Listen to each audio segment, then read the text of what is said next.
I am currently waiting for Premiere to load because it takes forever. So, cinematic images, how do you get them? How do I get mine? And how do I color grade my videos? Those are all the questions I'm gonna answer in today's video. Roll that intro, then let's get started.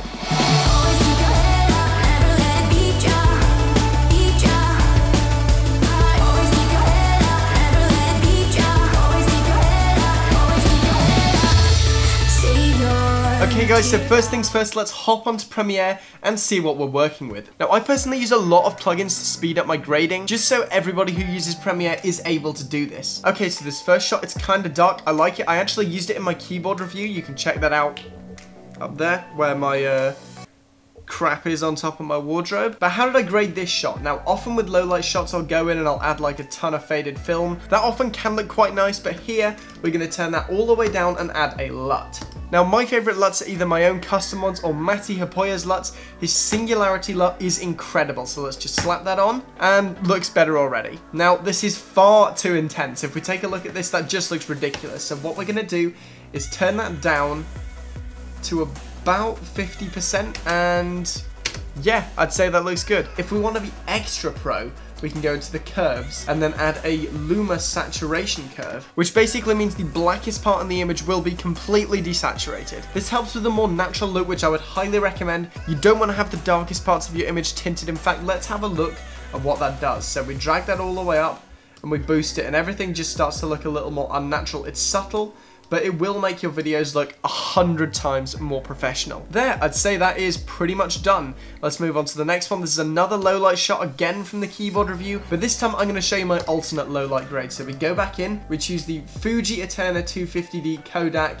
2395, that is hard to say. Bam, add some faded film, gives that a nice little brown tint that's pretty often in vintage looks. I always find that this look works really well in low light and is just generally nice. So next we're going to be moving on to some slow motion footage. Now, this is naturally harder to work with because you've taken your bitrate, then you've stretched it when you've slowed down your footage. So I think this started off as like 400 megabits per second. Quick maths, 400 divided by 20 is 20. So our bitrate is a lot lower, meaning we got to be much more careful about color noise, which just looks horrible. So here we're actually going to try to grade this manually. I'm going to try to grade it similar to this clip, but we're going to do it manually to avoid color noise. Now, this is where one of my favorite plugins comes in handy. It's called Colorista. I get ragged on for using it because it's seen as like a child's plugin, but it is super useful. Let me show you how it works. Okay, first of all, we got a color wheel similar to Lumetri Color, but we have temperature and tint, again, Lumetri Color, exposure, Lumetri Color, highlight recovery, which is not in Lumetri Color, and let me tell you, this works an absolute treat. Say you got something just slightly blown out, this comes to the rescue and means that your footage is usable. Now, the HSL is by far my favorite thing about Colorista and why I still use it to this day.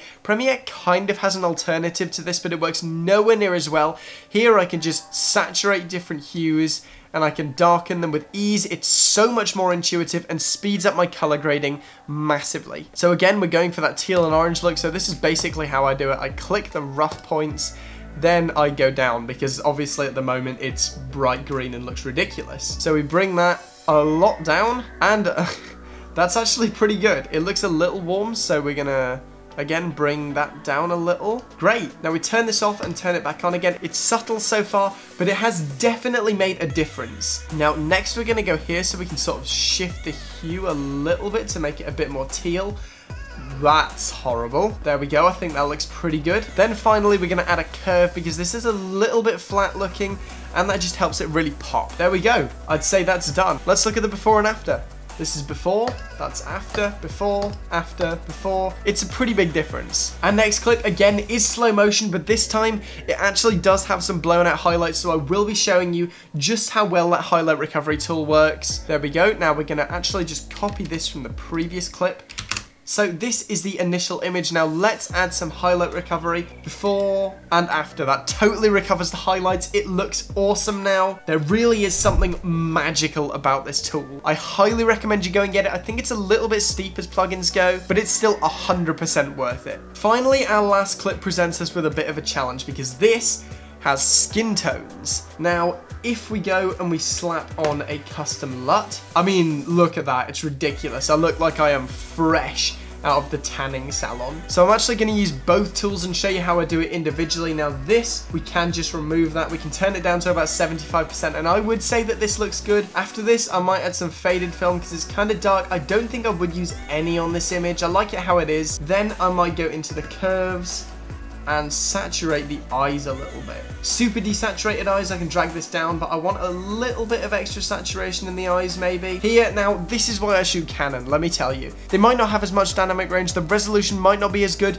but their highlight roll-off, damn. Canon's highlight roll-off is amazing, as proven by this. With my old Sony camera, that would have just totally clipped. It would have just not looked good at all. Okay, now we delete the Lumetri color, and I'm gonna show you how I do it on Colorista. Now, I would say this is even better. The eyes aren't as saturated, the background isn't as saturated, but if we look in the background, there is almost no noise on this image. The highlight roll-off is even better. Okay, so now we're gonna end with some before and afters. I gotta wrap this up. I've been recording for like 15, 16 minutes already. Thank you for watching. Remember to like the video. If you want to see more content like this, then smash the subscribe button. I'm trying to hit 10K by the 1st of April, so every single subscription is massively appreciated.